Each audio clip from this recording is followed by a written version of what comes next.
How do you become a change artist? Okay. So I'm hoping that you can see my screen. Okay. So I think as female leaders, whether we like it or not, and generally as leaders, but I'm obviously focusing on us as female leaders to say, we hear a lot now that it is an opportune time for female leaders. Opportunities are there for female leaders, but most of us are not ready, right? Most of us are not ready. And what is that about? Okay.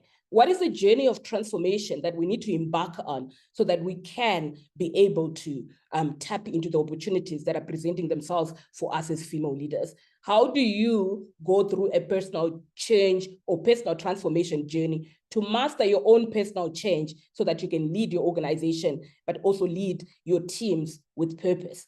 And I think from exploring and sharing what we've already been able to share so far, one thing is for sure is that we've agreed that there are two spheres of leadership, right? The first is the leading yourself. So in order for you to lead others, to lead the organization, you have to effectively lead yourself.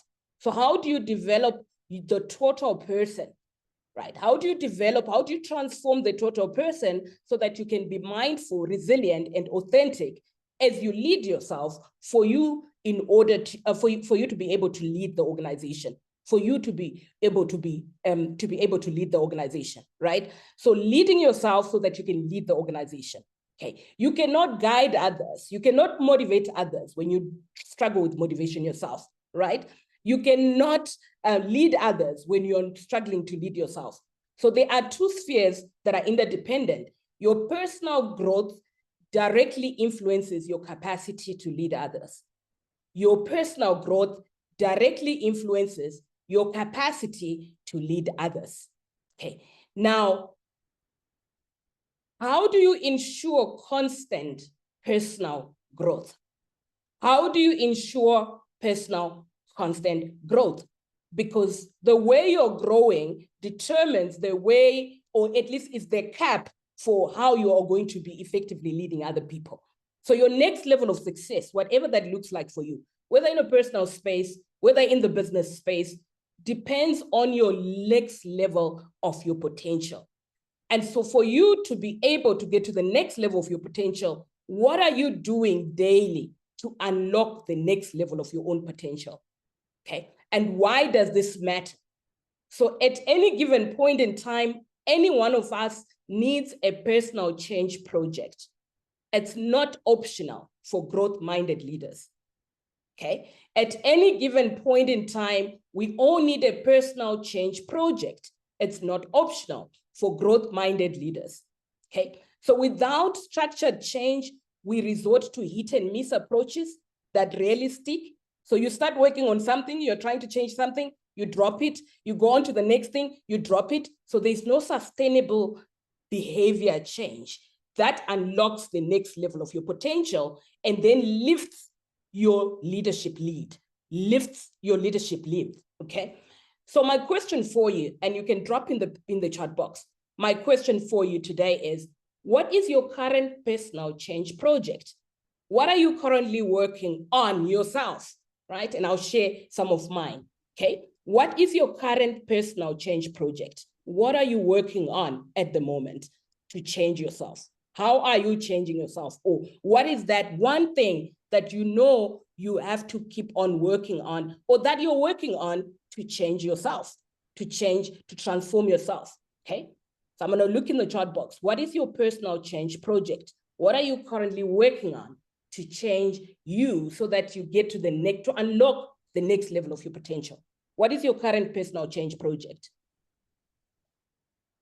Okay, so as a female leader, what is your current personal change project? Okay, what is your personal change project? Please drop in the chat box. Let's hear what you have to say. Okay, while I'm waiting for you to share, I'm gonna share what mine is. So my personal change project has been trying to reduce the intensity, the frequency, and the duration of my emotional patterns. I am working on, and I'm in my second year of working on this. I'm in my second year of working on this. And if you saw the saboteur assessment that I say you must take, right? So it's an ongoing one. Yes, thanks, Bonolo. So it is an ongoing one. I started it really, seriously on it last year. So to reduce the intensity and the frequency and the duration of my top 4 emotional patterns. Top 4 emotional patterns. And I'm going to tell you what they are. So my top 4, the first one is controller. So if you take the emotional assessment saboteur, you will then relate to what I'm talking about. So if you didn't see the link, please check in the chat box for the link. Take that assessment.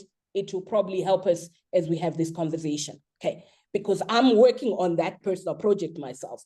So why work on reducing the intensity, the frequency, and the duration of my own emotional patterns, or call them saboteurs? The reason has been, while I'm sitting with my coach, he pointed out to me to say, you are now becoming a barrier for your next level. You are now becoming a barrier for your team. You're now becoming a barrier for you to get to the next level of your potential because of your emotional patterns. And this is how my emotional patterns were showing up, right? So being a controller meant I wanted to be in charge with everything. I wanted to have a say on everything that's going on. I wanted to make sure that I have an oversight on everything that is going on, right? And I want to just track back and say, where do the emotional patterns come from? So emotional patterns, we develop them early on in our childhood. Imagine childhood brain trying to run the show in the adult life. So childhood brain, early on in my life, growing up, at some point, all of us had to answer this question. But we answered this question in our formative years when we were mainly, children, and we didn't have options at the time. So when I answered the question, for me to survive, I must be in charge. And that is because of the operating environment and the context. The context that I grew up in was mostly unpredictable, mostly chaotic. So I realized that I could not rely on the people that I was supposed to be relying on, like the adults in my life. I could not totally rely on them. So I started then trying to take control, trying to take charge, to say, if life is to be better, if I am to survive, I have to be in charge. I have to be in control. So then I formulated an emotional pattern called the controller, meaning now you want to be in charge of everything. You don't trust that anyone can do something for you and you can still be fine. So controller, right? So that's one of my emotional patterns. My second one is hypervigilant, because environment was constantly unpredictable, constantly chaotic. I had to learn to constantly be checking the environment. Am I okay? Will I be okay? What's the next chaotic thing that's going to be happening? So you're almost constantly searching the environment for potential negative occurrences that can occur, right? So I formulated a pattern called the hypervigilant, right? So hypervigilant, you're constantly assessing the environment for potential danger. But you are a child at that point, right? You have very little options, right? Very little choices, right? You're relying on the environment that's being created for you by the adults in your life, if that makes sense, okay? So that's the hypervigilant. That's my second saboteur. And my next one is hyperachiever. So hyperachiever. And I want you to take note. So all emotional patterns, or 10 of them, right? But I'm just saying focus on your top 3 or focus on anything that is above 7.5. If you have an emotional pattern that is above 7.5, it is something worth working on, but it doesn't have to be your project. I'm just sharing my personal transformation project, right? What are you currently working on to change yourself so that you can increase or lift your leadership lead, right? Lift your leadership lead, okay? So my third saboteur or emotional pattern is hyperachiever. So also same environment, having realized that you cannot rely on anyone, you almost like tell yourself as a child at that point that I can only rely on myself. So therefore, if anything is to happen, if I am to have anything, I have to make sure that I do it myself, right? So what do? You start setting high standards, impossibly high standards for yourself, right? And because you set impossibly high standards for yourself and you're able to achieve them. And here's the thing, when you're being fueled by trauma, right? So most of us, these experiences would have been, for myself, let me speak for myself, would have been traumatic experiences. But when I get fueled by trauma, right, the level of energy and intensity that I show up with cannot be compared to the next person who doesn't have my trauma, right? So high standards for myself, and I set them and I achieve. But I then set high standards for other people and expect them to meet to meet these challenges with the same level of intensity, right? With the same level of, energy, but they don't have my trauma, okay? They don't have my trauma. But also, even as I am setting those standards for myself with the trauma, as a hyperachiever, it's easy to burn out, right? It is very easy to burn out while you're pursuing. As a hyperachiever, it's easy to keep on going. You achieve, you don't celebrate, you keep on moving, right? Because for you, it's about the next thing. It's almost like your identity is tied to your achievement. Your identity is tied to your achievement. So you don't pause and celebrate, right? It's about go, right? So I realized if I keep on going, if I don't pause, if I don't change, and with the help, obviously, of my coach, he helped me to reflect, to say, if you don't celebrate, right, you are draining yourself. You're possibly going to burn out at some point. You are likely to develop a chronic ailment because of the go attitude, where you're not resting, where you are not actually just really, achieving instead of hyper achieving. Hyper is toxic, right? So anytime something is hyper, it is toxic. So you can achieve without being hyper. You can be vigilant without being hyper. Okay? I don't know if I'm making sense for anyone. So I'm talking about my personal change project, why I realized and why I had someone to reflect on, to help me to reflect on some of the things, to say, if you don't change, you're now becoming a barrier for yourself. Yeah? And thanks, Nadine, delegating becomes very, problematic if you're a hyperachiever, or if you're a stickler, for example, right? If you're a stickler delegating, you want your things done a certain way. But all of these are emotional patterns generated from childhood experiences where we answered the question, for me to survive, I must. For me to survive, I must. And we answered this question when we have very little choices. Now I'm an adult, right? I have a choice of delegating. I have a choice of hiring someone to do the work, right? I have a choice of, what critical few things can I be in charge of, and let go of the rest and let other people focus on those things, and let those who are good at that focus on that. I have a choice of, here is my standard, but there is also an acceptable standard. I can give others people permission to be themselves and have an acceptable standard that they can operate from without denigrating or making them feel like they are less just because they don't have my trauma, just because they don't have my emotional pattern. I don't know if that is making any sense. So I had a coach. My approach was, I had a coach who had to reflect this back to me and say, hey, look at your emotional patterns, how they are currently sabotaging your leadership potential at the moment. And obviously with the hypervigilance, procrastination is easy. Your brain doesn't like to walk into danger. So each time I looked at a situation and I said, if this happens and I'm predicting potential negative outcomes, I would procrastinate. I would not show up. I would not do what I'm supposed to be doing, because the brain doesn't like to walk into danger. So when your gremlins show up, when the voice of your emotional patterns tells you that if you make that call, what if they reject you? If you have that webinar, what if nobody shows up, right? So the gremlins, each emotional pattern, each emotional saboteur has a voice, right? I think you have already heard, as I'm trying to explain my top 4, that each one has got a voice. The controller is like, you can't let go for control. You're on your own. Nobody's there to get you, right? So the voice is loud. I remember when my coach was talking to me about letting go of control. The first day, I literally felt dizzy and I teared up, right? It felt like me letting go of control. So what will then happen? What will happen to me if I let go of control? It really felt like a threat, like a survival issue.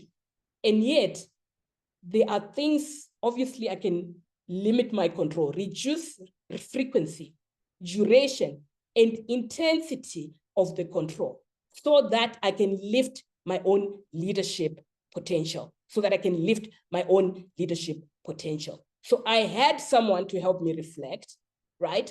And we had to meet on a weekly basis where they were, having conversations, helping me reflect, but they also had to expose me to content that I was listening to on a daily basis to help me to reframe, to help me to rewire, to help me to get new ideas that I will then accept as it's okay to let go of some of the things, control of some of the things, right? It's okay to reduce intensity, right? So I am reframing, I'm rewiring, I'm reconditioning. And you are reconditioning. As for me, I was reconditioning after 40 plus years of living in the controller life, of living with the hyper-vigilant life, of living the hyper-rational and the hyper-achiever life. So you can imagine 40 plus years, now you're trying to rework this and say, no, we need to reduce the intensity and the frequency and the duration. Okay, so that is my current personal project that I'm working on. And it's my year 2. I've got a few, but I thought I would share that and why that it mattered that I then be able to make that personal shift or transformation in order for me to increase my leadership potential, in order for me to be more effective, both in my personal, but also in my organizational leadership. Okay, let me pause for a bit and just see anyone in the chat. Does anyone relate to what I'm saying? Have you taken the assessment? What are your top 3, top 4, or anything that is above 7.5 saboteurs? Please share in the chat, okay? Let me pause for a bit so that I'm not just having a monologue here. Okay, in the chat, what is your personal transformation project? What is your personal change project? Why do you have to change? How is it limiting your leadership potential? Okay. If you don't have any, maybe you could adopt this one that I'm currently on. Yeah. Goodness, quite a few over 7.5. Yes, we always see why we need to be working on our personal change. Okay. Relatable. Mine is hyper-vigilant. Okay. So constantly looking for, the boogie in the what do you call it? The boogie in the night or in the dark, the boogeyman in the dark. Okay. So constantly thinking of what can go wrong. So Slivia is talking about type keeping and consistent. And Slivia, check what your saboteurs are and see the impact that it might have in terms of your time keeping, right? So your emotional patterns, your emotional habits would definitely determine how you use time. We normally say, if you can't manage your emotions, you can't manage your time, period, okay? So look at your emotional saboteurs, how they are interfering with your timekeeping and your consistency. Balancing between trust and micromanagement. Yeah, okay, all right, Chantal, what are your saboteurs? I am assuming there's a controller there or a stickler there that's showing up that you need to work on reducing the intensity, the frequency, and the duration so that you can lead and manage better. You can lead and manage better. Okay, all right. Okay, so your assessment is important. If you don't have a current personal change project, we all need a personal change project at any given point in time to get to the next level of our potential, right? To get to the next level of our potential, okay? Okay, thank you for those that are using the chat box. All right, so as you try to change, right? As we try to change, what happens? There are these sort of key things, right? There are these key things or key obstacles that interfere with ourselves, right? So there are obstacles that interfere with our personal change project, right? So by the time you want to change, I talked to you about 40 plus years where I have been living as, the controller, the hyper-vigilant, the hyper-achiever, for years. So I've been conditioned, I've been wired, I've got deeply ingrained patterns, right? Habits and attitudes that say you're on your own. There's no way you can let go of control. Nobody's coming to get you, So you've got these voices that are deeply ingrained. So you've got wiring, you've got conditioning, you've been operating a certain way. Now, when you try to change, you know what happens? You're going to find the natural resistance because you are going there to change, where you have been operating a certain way. So the natural reaction when you're trying to change something is you can start rationalizing, oh, I don't have time. Or, if it works, why change it? You get so used to your way of doing certain things, even if it's not working, right? Even if it's not working, you continue that way. So when you try to change, you're going to face your conditioning, okay? You're going to come across your conditioning, okay? All the things you've been told growing up, for you to become a woman, you have to be. For you to be a mom, you have to be. So there are all these things that you've been taught. And so there will be these natural defenses on, should I change? Should I not change? What should I be doing? Or sometimes you're also faced with the day-to-day, survival mode. You're just trying to get through the day, right? There's just so much to get done. There's so much demand on your time and your energy. Where are you going to get time to actually change? So most of us go with the survival mode. We don't change. We get stuck in doing the same things and not getting to the next level of our own potential because we're stuck in our survival mode, okay? And sometimes also there's just a lack of reflection. So maybe you're here and this conversation is helping you to actually reflect, okay, what is my personal change project? What do I actually need to be changing right now? So it's helping you to have that, always on in the survival mode, Sylvia says. So when you're always on, always in the survival mode, your ability for your capacity for transformation is reduced, right? So you don't change, you do things the way you've been doing it year in, year out, month in, month out, week in, week out. And as you do that, you are basically just really, survival mode. You are limiting your leadership capacity. You are limiting your leadership potential. You can't get to the next level of your leadership because you are not able to break the mold. You're not able to transform yourself and get to the next higher level of yourself, right? Okay. And I think with the survival mode, mostly then you don't have reflection time. There's a lack of reflection. You're just stuck in doing what you have to do. And sometimes it's also trying to doing it alone, right? Doing it alone. It helped me to have someone who was reflecting back on, look at what the controller pattern is doing. Look at what your hyperachiever is doing to you and your kids and your team. Look at the pressure that you're giving them, the undue pressure that you're giving them, right? Look at your hypervigilance. You're constantly anxious. You're constantly stressed, right? And your stress is coming from imagination. It's not things that are happening. It's you predicting what could potentially happen. And as you do that, as you predict what could potentially happening, you are draining the energy to make, action or to take action in the now, okay? So I think the lack of reflection, trying to do it alone, what do they say? When you are in the frame, you can't see the picture. When you are in the frame, you can't see the picture.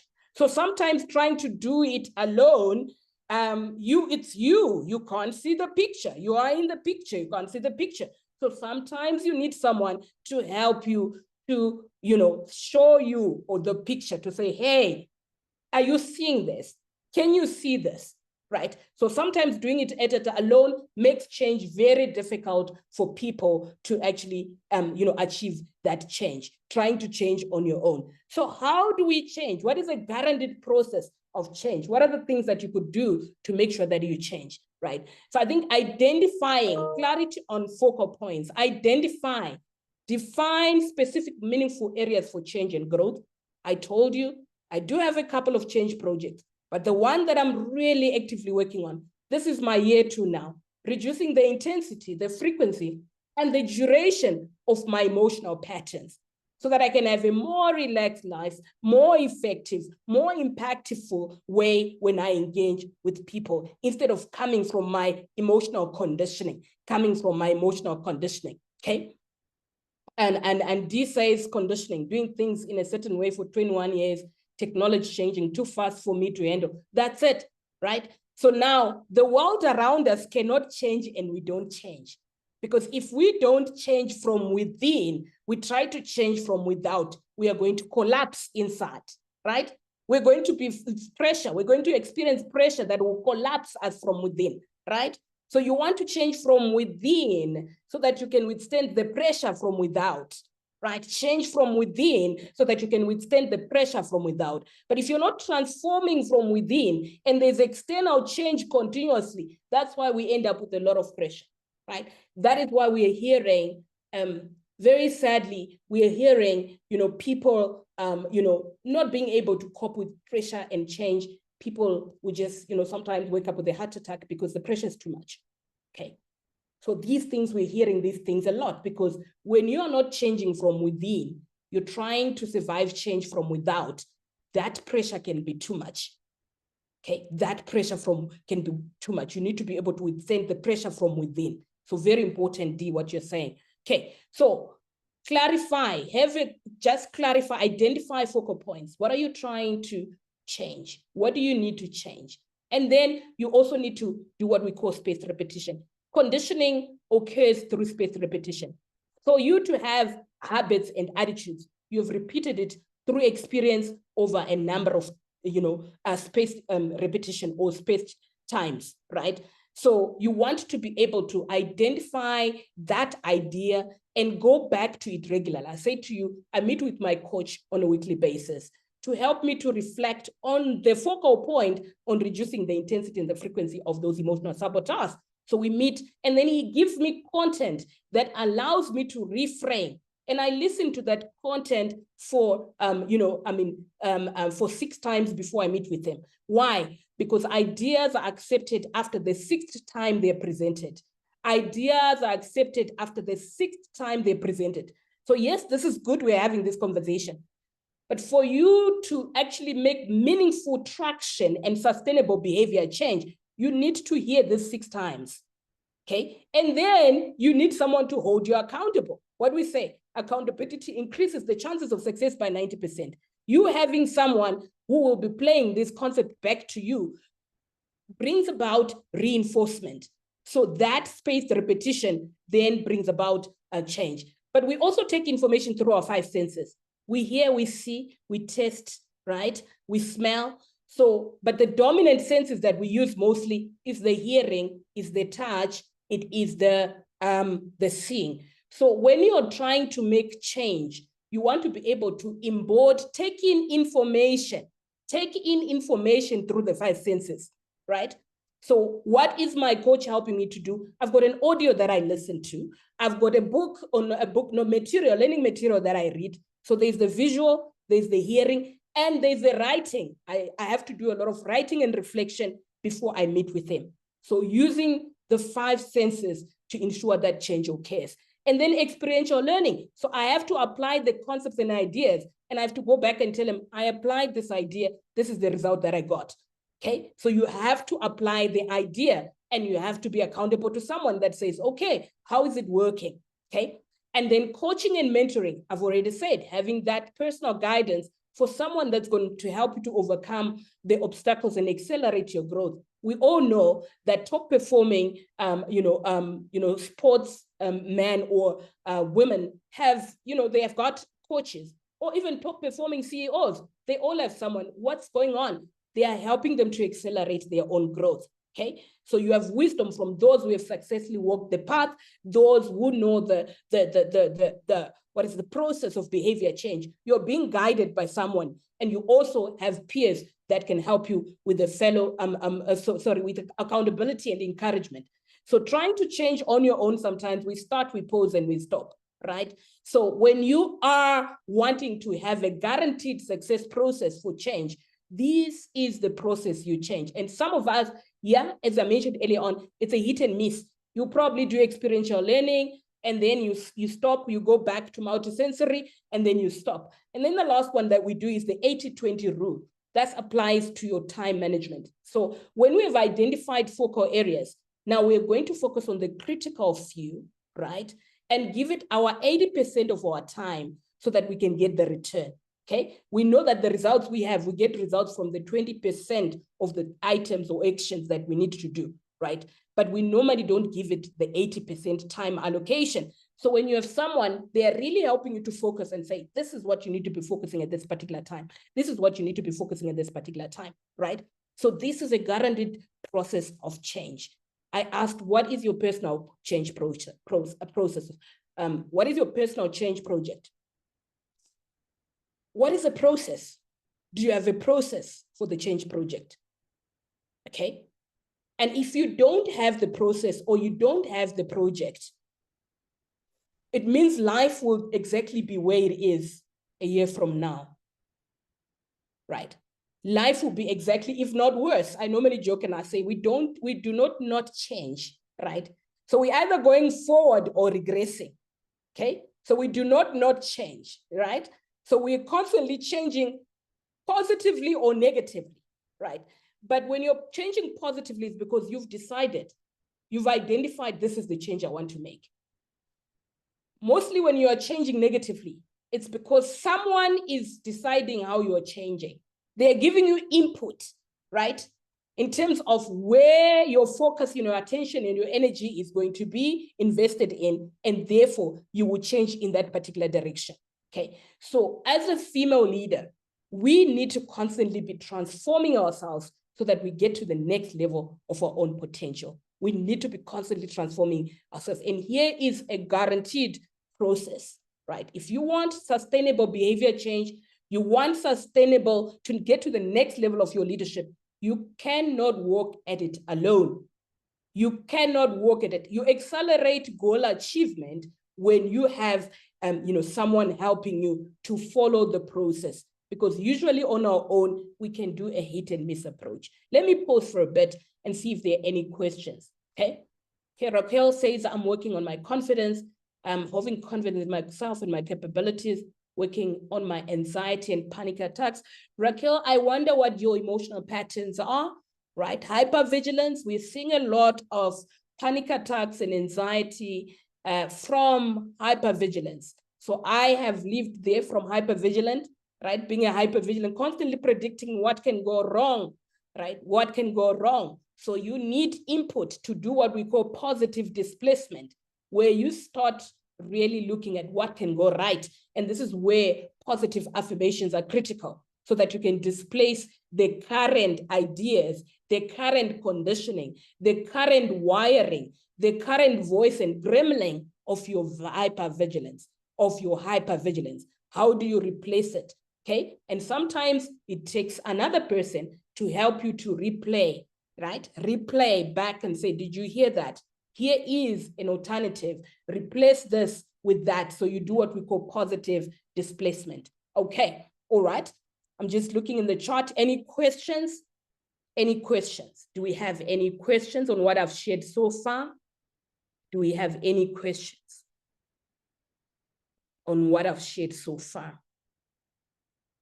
Did it resonate? Did it resonate? Do you have one takeaway from this conversation? Okay. Do you have one takeaway from this conversation? So I just want to see what your reaction is to this content. What is your reaction? Did you resonate? Doing a career transaction, addressing previous habits and detoxing from my toxicity. Yes, we all need to detoxify, right? I'm with you, Delphina. None of us is free from toxicity. We all need to detoxify, right? We all need to detoxify. Just make sure you've got a process that is guaranteed of success. Just make sure that you've got a process that is guaranteed in getting you the results you want. Okay. Okay. So Cheryl says change in mindset. Okay. All right. Change in mindset. Okay. Is this what you're taking from this one? Okay. Is this what you're taking out of this, Cheryl? Okay. Okay. What strategies? So there's a question here. Let me see if I can get to this question from Neo. Okay, so I'll take questions before we end. I'll just take questions. I need to do a lot of reflection and change being on survival mode. Okay, and again, Sylvia, remember when you're in the picture, you can't see. When you're in the frame, you can't see the picture. When you're in the frame, you can't see the picture. So sometimes you need someone to actually show you the picture. Sometimes you need someone to help you to show you the picture. Now you say, what strategies can help me to constantly step into my leadership role and stop minimizing my seniority or influence? Okay, what strategies? Okay, so again, it's the wiring, right? It's your current conditioning. So what is your voice saying? You're not good enough. You're not ready for this. You don't come from the right background. So listen to what your voice is saying, and you're going to need a positive displacement, motivational content, or positive affirmations that you need to displace the current voice or the current voices. Okay. So again, we talk ourselves into doing things or out of doing things. So we talk to ourselves more than what? 4,000 words per minute. So you then need to capture your voice, capture the gremlin's voice, capture your emotional patterns voice, capture your conditioning's voice. I was coaching a particular lady and she says, when she was growing up, she talks too much from her family. Now she's in a leadership position and she's constantly regulating herself. She's constantly stopping herself from saying things because she was told growing up, you talk too much. But now she's in a position where her voice needs to be heard. She needs to lead. She needs to communicate effectively. But the conditioning and the wiring she received growing up was, you talk too much. This is not good for a woman. You will not find a man, right? You're going to end up alone, right? Because you talk too much. So these are some of the conditioning. What is the conditioning now you have received? The nice thing is that we are different from other animals.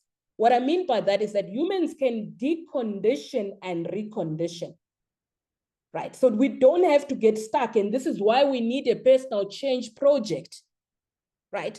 When you're changing yourself, you're changing the conditioning and the wiring you've received. Now you're old enough to choose your own wiring. You're old enough to choose your own beliefs. You're old enough to choose your own voice and say, this is what I want to be repeating to myself. This is what I want to be affirming for myself, okay? As an avoider, what is the first step, okay? Okay, I see a few questions here. I might not go through all of them. Tony, how are you doing in terms of time? We are left with about 5-10 minutes. Okay. Mavis, you're a bit strapped for time. We're already gone 10:47. I'll give you another 5 minutes, but all right. Yeah. All right, thanks. I'm just gonna see which questions I can answer. Okay. All right, definitely resonated. Thank you for rewiring limited beliefs. That someone can be who? Oh, a coach, Sylvia. So find a coach, okay? Find a coach. Otherwise, you can find an internal mentor or someone that, can help you with the reflection, okay? Okay, there's a benefit in having a coach if one wants to transition. Definitely, Glenda, agree with you. As an avoider, what is the first step towards change? As an avoider, what is the first step towards change, right?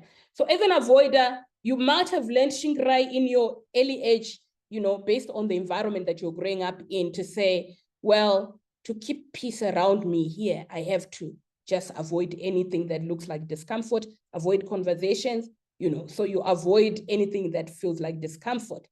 But I was coaching a particular leader recently, and he says, well, it's better to avoid the discomfort of change. Oh, he says change is difficult and change is challenging. I said to him, he had just shared with me how he's struggling financially. And I said, well, you are trying to avoid the discomfort of change, but you are sitting with the discomfort right now of financial struggle.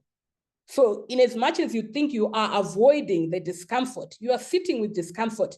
But the challenge is that this discomfort here, right, will continue to be there until a shift occurs.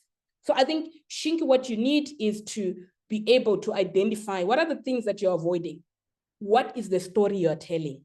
And you need to restory. You need to restory.